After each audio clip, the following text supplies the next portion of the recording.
In this video, I will show you how to follow someone on Pinterest. Open www.pinterest.com. If you're already logged into Pinterest, this will open your homepage. Following someone on Pinterest is as easy as doing a quick search for the person on the site and then clicking the follow button. Enter a person's name or Pinterest username in the search bar and press enter on your keyboard or click search your pins. Click profile.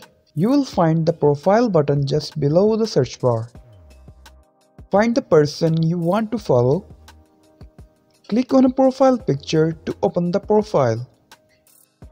Click follow at the bottom of their profile description.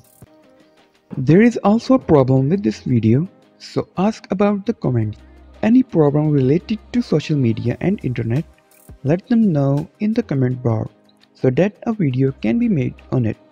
Please like this video and subscribe our channel and press the bell icon for any updates.